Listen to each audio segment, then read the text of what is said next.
똑같은 말씀이 십계명에 나와 있습니다. 십계명 2계명하고 3계명이 이 말씀하고 똑같습니다. 그러므로 성경제 뒤에 십계명을 보세요.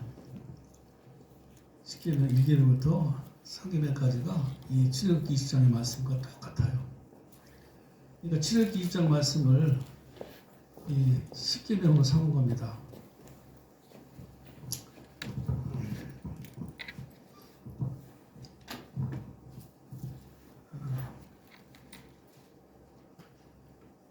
하나님이 이 모든 말씀으로 말씀하여 이르시되 나는 너를 애굽 땅을 정되었던 집에서 인도하여 낸 네 하나님 여호와니라.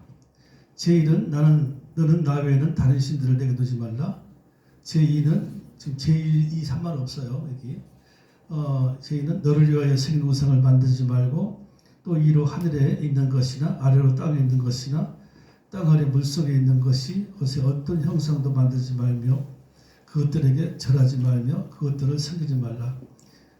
네 하나님 여호와는 질투하는 하나님인즉 나를 미워하는 자의 죄를 갚되 아버지로부터 아들에게로 3, 4대까지 이르게 하거니와 나를 사랑하고 내 계명을 지킨 자에게는 천대까지 은혜를 베푸느니라. 아멘. 지난주에는 새해 소망에 대해서 말씀드렸어요.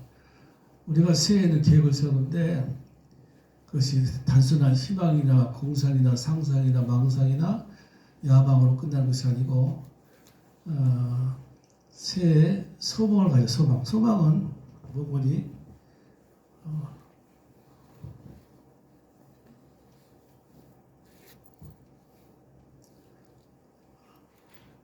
빌립보서 13절의 말씀처럼 너희 안에 셈하신 이는 하나님이시니 자기의 기쁘신 뜻을 위하여 너희에게 소원을 두고 행하시나. 하나님께서 당신의 소원을 내 마음에 주는 거야. 소원. 그래서 소원이 그냥 딱 마음에 그 소원이 딱 사라지면서 그것이 기도로 나오는 거야. 다른 생각을 하고 다른 걸 품으려고 해도 이게 강하게 속에서부터 올라오니까 기도 제목이 될 수밖에 없어요. 이게 하나님의 소원이야. 이것은 소망이라 소망. 이것은 하나님이 계획하신 거니까 창세전부터 계획하시니까 그리고 그 소원을 받는 자에게 소원을 가지고 기도하고 이렇게 생활할 때에 경영하세요. 성령께서 우리를 인도하시기 때문에 하나님이 경영하시고 또 결말을 하나님이 책임지십니다. 결말도 하나님이 내세요. 그러니까 합력하여 선을 이루게 하시는 거죠. 그러니까 이 소망을 품으면 이것이 그대로 될 수밖에 없어요. 올해는 이 하나님의 소망을 품기 바랍니다. 어떻게 하면 소망을 품느냐는 거죠. 어떻게 하면. 그러니까 이 하나님의 소망이 말씀으로 또는 어떤 것으로 내게 탁 심중에 확 잘 박히고 좀 박혀버리고 나 심중을 확 사로잡는 거죠. 소망이. 그래서 입을 벌리고 생각하면 그것이 막 소망이 튀어나와요. 속에서부터. 기도로 나오는 기도 나도 모르게. 그대로 이룰 수밖에 없는 거죠. 그래서 올 한 해가 주님의 인도를 받는 삶이 될 수밖에 없어요.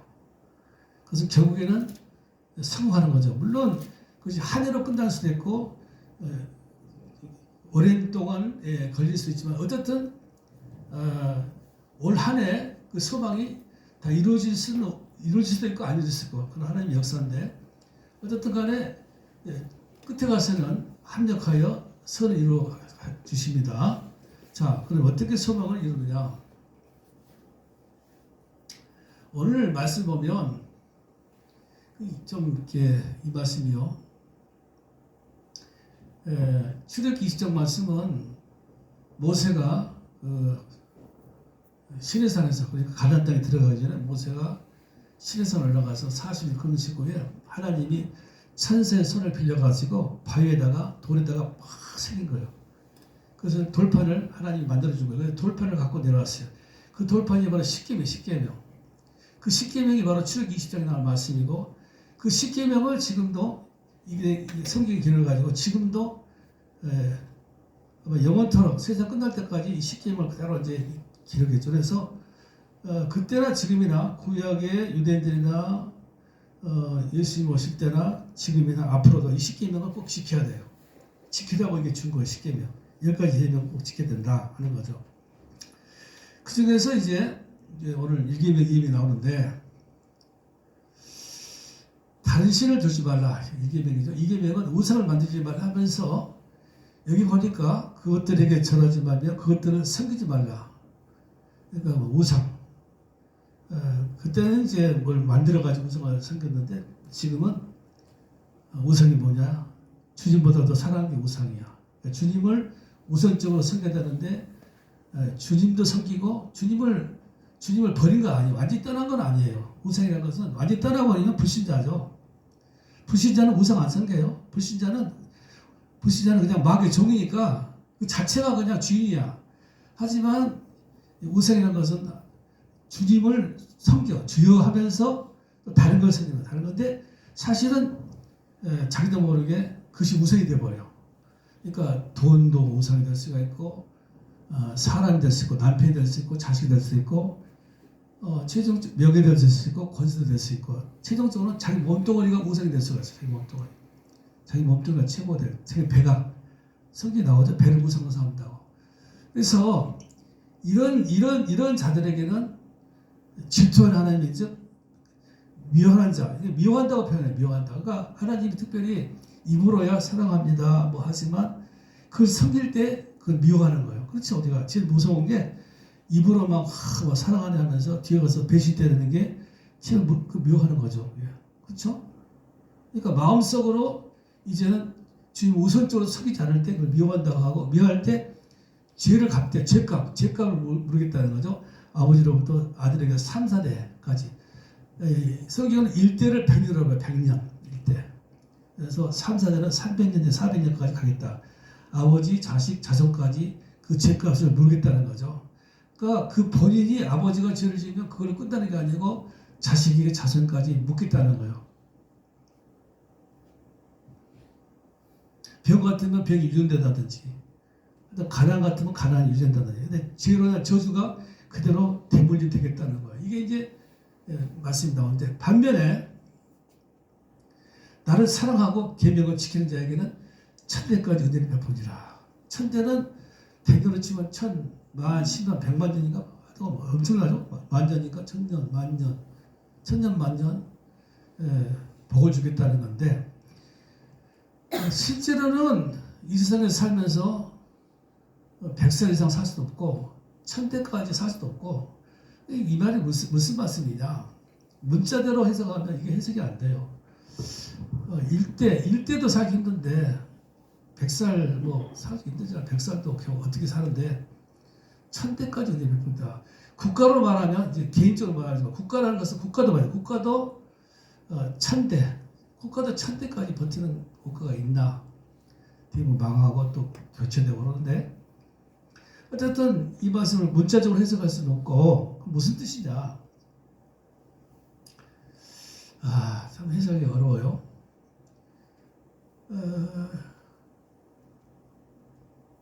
근데 북쪽 나라는 다윗과 솔로몬 시대 때에 그 주위에 나라를 정복하고 가장 컸어요. 나라가 크게 번성했죠.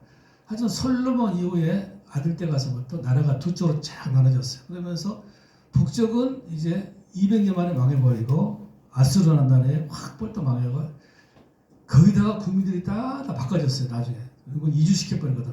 똑똑하고 젊은 사람 다 데려가 버리고 거기 이제 병자 노인만 남겨놓고 또 자기 나라 인구들을 거기다 집어넣어놨어요. 북쪽은. 그래서 북쪽의 나라는 전부 다 거기다 이방인들이 많아요. 근데 남쪽이 조그만 남쪽이 이제 작은데 남쪽은 338년 만에 망했어요. 근데 어떻게 망하는 거지? 바벨론이라는 나라가 일어나가지고 또 아수르 다음에 바벨론 나라 일어나가지고 그 정복하면서 왕과 함께 똑똑한 사람도 다 또 끌고 가버렸어요. 그렇죠? 바벨론을 끌고 가버리고 그 본토에는 이제 앞으로 말하면 병자나 노인만 남게 만들고 완전히 나라를 무력화시켜버렸죠. 물론 그 뒤로 이제 그것도 이제 허수아비 왕을 세워가지고 다스리게 만들었는데 이제 이때에 예레미야, 에스겔 선지자가 등장한 거예요.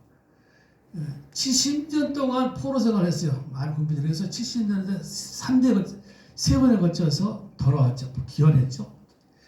바벨론이라는 나라에서 돌려보냈어요. 그래서 3대에 걸쳐서 이제 본국으로 귀환했는데,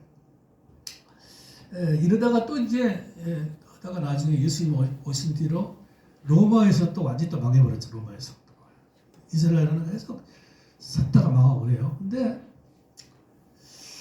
그 조치가 이게 뭐냐는 거예요. 3대를 못 넘겼어요. 3대를 못 넘겼어요. 이게 이제 그러니까 죄값을 받아서 3대를 면한테 또 이렇게 해석하면 좀 문제가 되는 거죠. 그렇게 해석할 수는 없고 어쨌든 간에 하나님께서 이스라엘 백성들에게 3대를 죄값 물었다 이렇게 해석하면 또 좀 문제가 되고 어쨌든 표면적으로는 그렇게 보일 수 있죠. 야, 죄값을 저거 물어서 3대 막은 것이 아닌가 이렇게 생각할 여지를 줘요.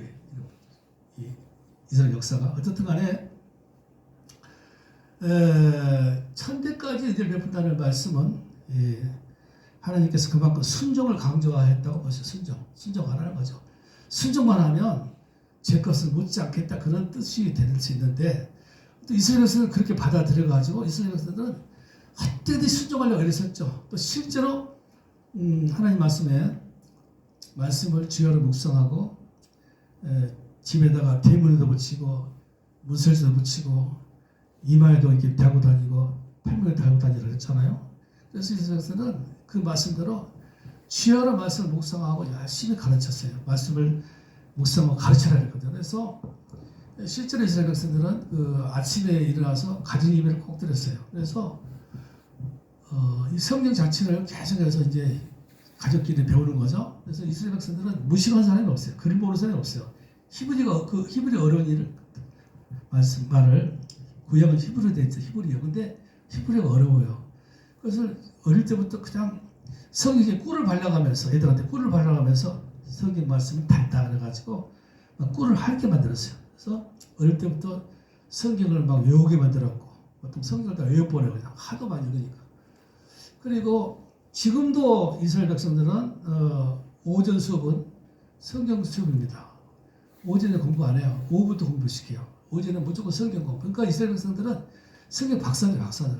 그리고 그렇게 가르치고 열심히 읽고 외우고 그랬는데 더구나 이제 말씀을 지키려고 얼마나 했더니 나를 사랑하고 계명을 지킨다고 그랬으니까 지킨 자에게 천대를 준다고 그러니까 그 말씀을 일단 믿었어요. 믿고 죄값은 3대로 끝난다. 3대까지 안 간다. 하여튼 3대고 1대 간에 순종만 하면 하나님께서 죄값 묻지 않겠다고 말씀하셨다고 말해요. 그래서 열심히 말씀을 지키려 노력했는데 여러분이 알다시피 4계명 안식일, 3계명부터 3계명에 여호와 이름을 함부로 망령되 읽지 말라. 그 말씀을 그들은 어떻게 했는 거니? 옛날에는 그 성경책을 이사야에 그렇게 나오잖아요. 구약의 무슨 것이 구석이나 이런 데 가서 이제 찾았어요. 이런 거지. 옛날에는 파피루스 그 나무 잎을 가지고 종이를 만들어 가지고 여기다가 썼거든요. 그러니까 그런 것들이 이제 이사야서 뭐 이런 게 발견되잖아. 동굴에서 발견되면 그것을 여러 사람이 봐야 되니까 필사. 이게 이제 베끼는 거죠. 인쇄기 없으니까 손으로 베끼는 거예요. 그래서 한 사람이 부르면 그걸 배다 적히는데 여호와라는 말이 나오면 탁 그냥 중지하고 다 무릎 꿇고 기도하고 나서 다시 썼어요. 아니면 목욕하고 옷을 빨아입고 하여튼 여호와 벌벌 떨면서 여호와 왜 하나님의 이름을 함부로 부르지도 말고 적지도 말라. 여호와를 망령되 이끌지 말라 했기 때문에 그만큼 하나님을 두려워하고 경외했어요. 입으로도 하나님 뭐 이런 말 잘 안 했어요. 여호와 그 말을 감히 못했어요. 그 정도로 했고 네 번째 안식일은 어느 정도 지키는 건 여러분 아시다시피 몇백 가지를 만들어가지고 성경 없는 말씀 만들어가지고 일하지 말라고 하니까 자기 집에 양이 구덩이에 빠져도 안 건져요. 사람이 죽어 나빠져도 놔둬버려요. 왜? 그래서 예수님이 안식일에 병 고쳤다고 하고 막 고발하고 난리 났잖아요.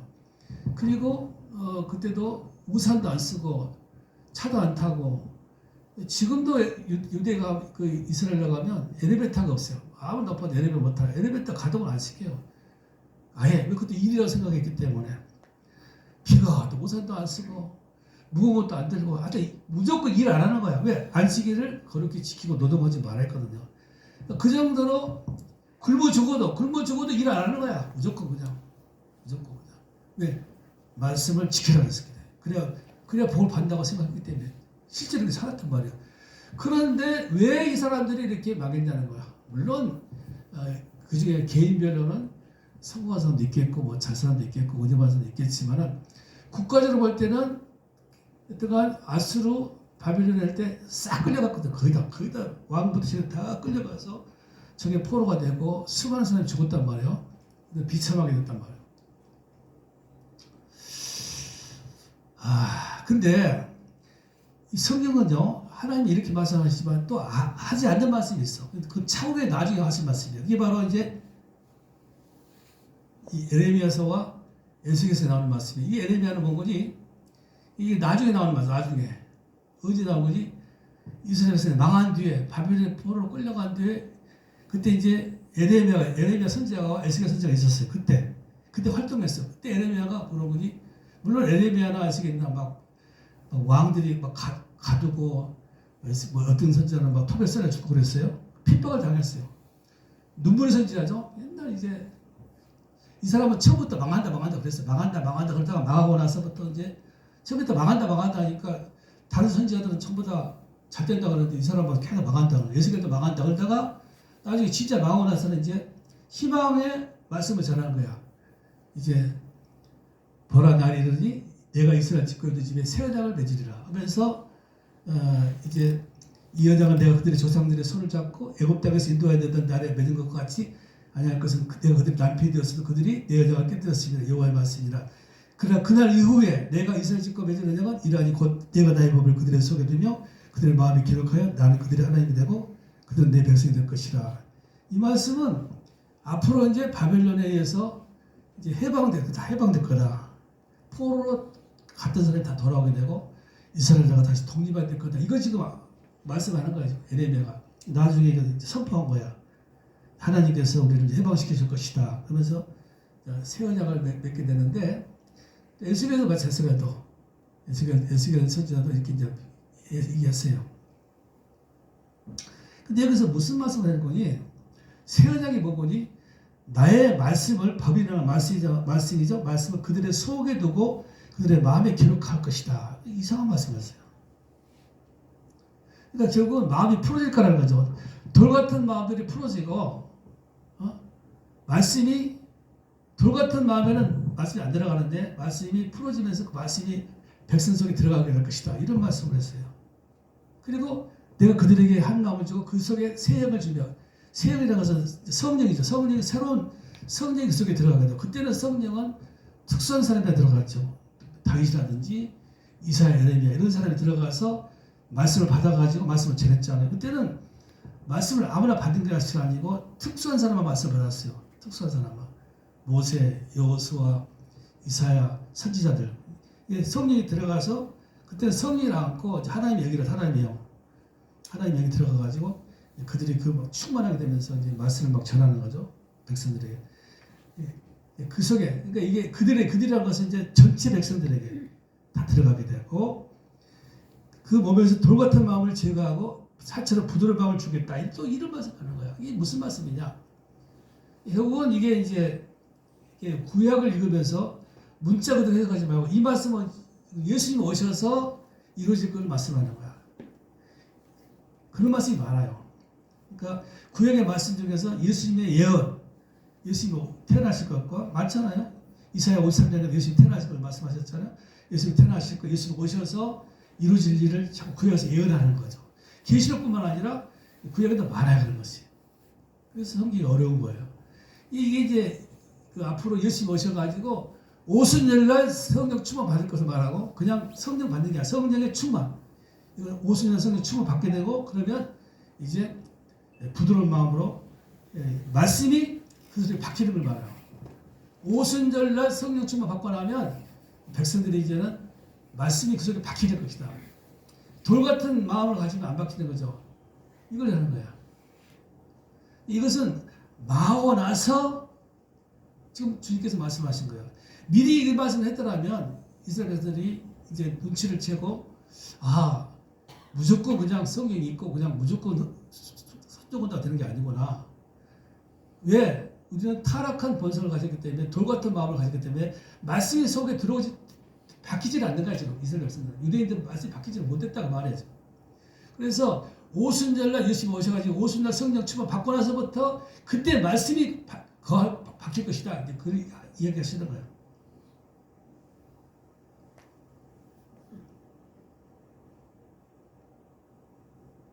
그리고 너희가 내 안에 거하고 내 말 내 안에 거하면 무엇이 원한더라. 이제 이 말도 마찬가지. 예수님 말씀이지. 그러니까 포도나무 가지에 붙은 것처럼 딱 붙어가지고 가지가 많이 가지고 뜰 가지가 딱 붙어버리면 그 속에 뜰 것이 다 떨어지는 거야. 다 없어져. 다 없어지면서 완전히 예수의 가지가 돼버리는 거죠. 하나 연합되는 거예요. 이게 연합. 그러니까 내가 너희 안에 가고 너희가 내 안에 거하면, 내가 너희 안에 들어가고 내가 내 안에 거하면 연합은 되면 내 말 내 안에 거하게 된다. 말씀이 딱 들어가게, 말씀이 완전히 박히게 되는 거예요. 그러니까 돌 같은 마음을 가지면 교회 와서도 말씀이 안 들어가거든. 안 들어올 수밖에 없어. 딱딱하니까. 이게 이제 여러분이 아다시피 좋은 땅, 옥토에 뿌려져야 돼. 옥토에 뿌려져야 말씀을 두고 깨닫는 자, 깨닫지를 못하는 거지. 결실에 어떤 때는 100배, 60배, 30배 결실이 되는 자. 이게 마태복음 13장에 나오는 네 가지 밭이지. 이게 우리 교회는 그렇지 않지만 교회 다니는 사람들 중에 길가밭은 거의 없죠. 길가밭은 사람이 밟아지고 딱딱해. 씨가 떨어지면 절대 못 들어가. 그런 사람은 교회 못 다녀. 한 번 나왔다가 다시는 앉으면 그냥 비트고 난리 나죠. 그냥. 여러분 불신자 들여다 앉혀봐요. 몸을 비트고 난리야. 안 들려. 들어갈 수가 없어. 두 번째는 돌밭. 속에가 돌이 많아. 딱딱하게 많아가지고 막 튕겨. 속에 뿌리가 들어갈 수가 없어. 의심, 염려, 불신 그게 확 차가지고 그냥 조금만 하면 막 듭하고 조금만 하면 멱살을 하고 막 마귀가 와서 막 기가봤자 마귀가 먹어보지만 이게 속에서부터 맛이 들어가지 않아. 뿌리를 내려도 깊이 들어갈 수 없어. 얕게 가니까 햇빛이 닿으면 그냥 말라 비틀어져 버려. 조금만 하면 말라 비틀어져 버려. 그러니까 교회 와서는 은혜를 받을 수 있겠지만 나가면 그냥 없어져 버려. 이쪽으로 또 이쪽으로 흘려버려. 즉시 은혜를 받되 오래 못 가. 그게 이게 돌밭이야. 속에가 이제 쓴뿌리가 많은 거지. 세 번째는 가시떨기. 땅도 좋고 다 좋은데 들어가서 올라오려고 그러는데 위에 가시떨기가 많아. 등풀이 많아가지고 올라오지 못해. 그러니까 햇빛을 못 받으니까 이게 땅바닥에 기는 거야. 열매도 맺을 수 없고 자랄 수가 없어. 이게 이제 가시떨기 받아. 세상에 염려, 환란, 근심, 걱정 이게 막 많단 말이야. 근데 이제 마지막으로 옥토밭, 좋은 땅, 옥토밭 이게 싹 없어져 버렸어. 위에 것도 위에도 없고 밑에 돌도 없고 땅에 떨어지면 그냥 슉슉 들어가지고 뿌리를 내리면서 샥 올라가가지고 그냥 잎사귀 되고 꽃 피면서 막 열매를 막 100배, 60, 30배 내는 이게 좋은 땅이야. 옥토밭이야. 옥토밭이라는 게 바로 말씀이 딱 심겨지는 거야. 이 말씀 하는 이 말씀. 옥토에 뿌린 말씀이 돼야 돼. 이게 옥토에 뿌린 말씀은 바로 옥토라는 것은 성령 충만이고 주 안에 거하는 거예요. 다 같은 말이에요. 사실. 이 부분이. 지금 우리 교회가 지금 3년 동안 계속 연합을 위한 주 안에서 내 안에 거하라. 연합한다. 그게 같은 이야기야. 다 같은 말이야. 성령 충만 같은 말이야. 성령 통치 완다 같은 말 다 같은 이야기지. 그렇지 않으면 전부 가시떨기밭, 돌밭, 길가밭 되니까 말씀이 들어오질 않아. 열매가 없어. 그러니까 사는 게 만날 똑같아. 그러나 제일 중요한 게 소망을 받을 수가 없어. 왜? 자기 속에 이게 막 쓴뿌리가 있고 탐심과 염려, 근심, 걱정이 있으니까 이게 속에서 올라오니까 이게 또 올라오려. 소망이 들어왔음에도 이게 막아버려가지고 다시 근심, 걱정, 염려, 제 생각이 나오고 소망, 야망이 나오고 막 동상, 상상이 계속 나오는 거야. 그러니까 기도를 해도 이게 소망을 붙잡을 수가 없어.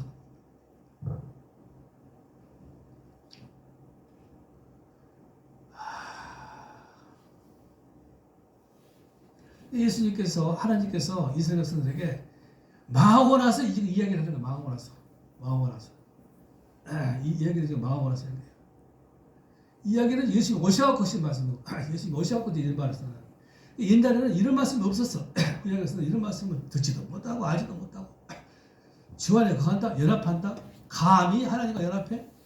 감히 여호와 이름도 못 부르는데 그때는 하나님 보면 죽는다 하겠다고. 하나님 보면 죽는다. 벌벌벌 뜨는 거야. 지금은 주 안에 연합하고 한 몸 돼가지고 막 같이 사귀잖아. 교제하고. 이건 예수님이 오셔서 이루어지는 일이야.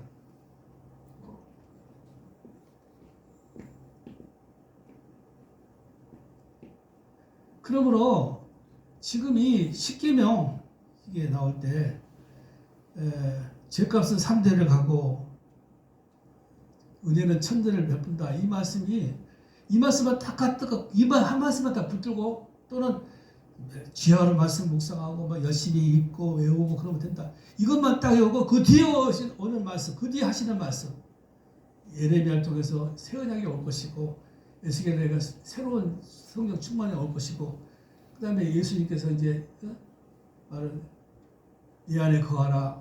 그러면 말이 거하겠다. 이런 말씀을 모르고 또 옥토밭이 돼야 된다는 거 이런 말씀을 모르고 그냥 무조건 그냥 열심히만 기도하고 무조건 조건이 무조건 이런 것은 성경 전체를 봐서 주님께서 나중에 하시는 말씀 처음부터 하셨다. 처음부터 해도 못 알아보고 망하고 나서야 이제 이 말씀이 들어오는 거지. 망하고 나서야 우리가 내가 열심히 했지만 망했구나. 왜 그랬을까? 이제 생각하는 거지. 그런데 너희들이 바로 돌밭이다. 마음이 돌밭이 됩니다. 마음이 돌밭이면 안 된다. 길가밭이 돌밭이다. 돌을 없애야 된다. 새로운 영이 와가지고 새로운 영이 들어와서 돌을 완전히 까부셔야 된다. 그래서 옥토밭이 된다. 옥토밭. 내 안에 거해야 된다. 자기를 부인하고 완전히 예수께 붙어야 된다. 눈이 날 때는 자기를 부인해야 된단 말이야. 부인해야 된다 말이야. 이런 것을 모르는 상태에서 이제 유대인들이 그렇게 했던 것처럼 오늘날도 마찬가지. 이런 걸 모르고 그냥 무조건 그냥 기도하고 말씀하고 하면 된다고 생각할 때 이런 이제 문제가 생길 수 있다는 거죠.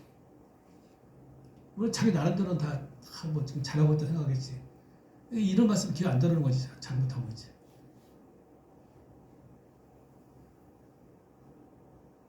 이런 사람들에게 이제 주님의 소원이 들려지는 거죠. 그러니 주님의 소망을 줘도 내 속에가 돌밭이 있고 돌이 있고 막 이게 뜬뿌리가 있고 그러면 이게 내 마음에 와닿지 않아. 이게 막 솟구쳐 올라오니까 야망, 소망, 근심, 걱정 이런 데가 막 올라오는데 뭐 어떻게 돼? 안 돼. 열심히 하지만 열심히 해도 근본적으로 그러니까 그래서 이제 예수님 십자가에서 죄와 저주를 다 못을 박아버리는 거 다 담당하신 거야. 그래서 내가 예수를 때는 십자가 못 박혔나니 같이 못 박혔는데 예수의 사람들은 탐심과 저걸 못을 박아드리라. 근데 내가 주님께서 그래서 못을 박아버린 거다. 완전히 속에가 완전히 비워야 돼. 완전히 비워하고 성령으로 채우다. 비우고 채워지는 거지. 성령이 붙들릴 때 말씀에 붙들리는 거야. 말씀이 속에 들어가서 확 성령을 사로잡아야 된다는 거야. 그럴 때 이제 소방을 주면서 기도가 소망으로 기도 이루어지고 행동도 신앙생활도 소망 가운데서 주님이 나를 끌어가시는 거야. 이 모든 사람이. 그럴 때는 결국은 열매가 맺게 돼. 열매가 100배, 최소한 30배, 60배, 100배 열매가 맺게 돼 있어.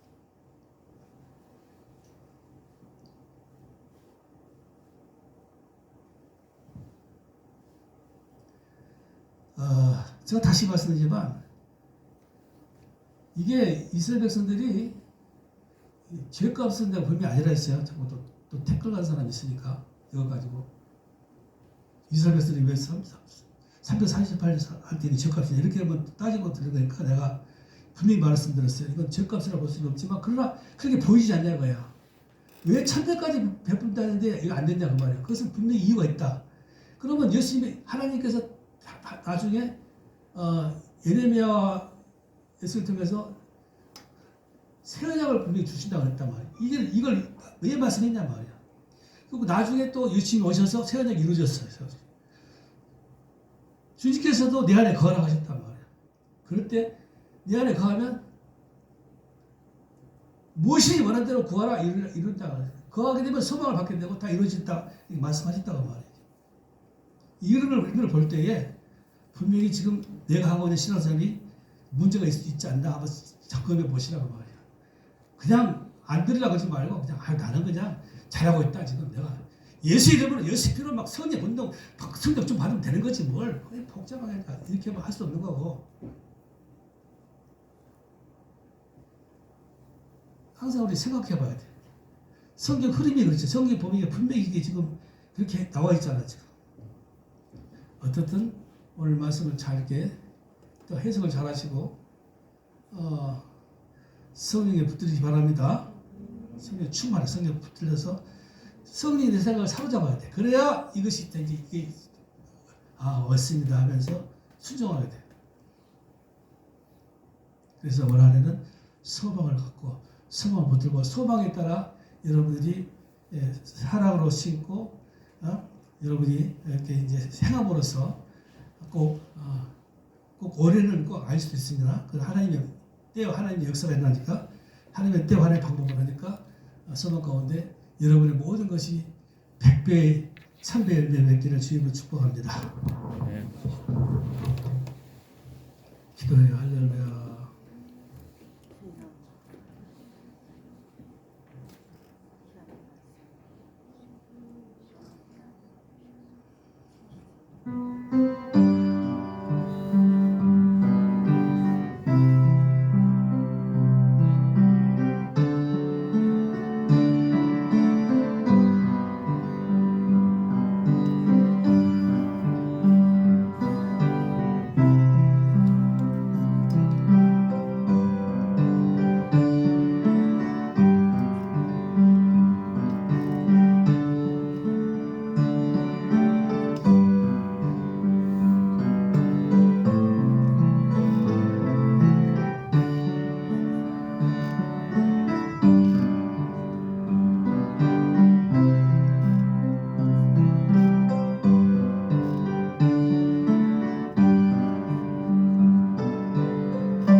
예수 이름으로 기도합니다. 아멘. 지금은 우리 구주 예수 그리스도의 은혜와 우리 아버지 하나님의 극진하신 사랑하심과 성령님의 감동과 이로 충만한 역사가 성들 머리에 가슴에 직장의 생업의 교회에 이제로부터 영원토록 함께 있을지어다.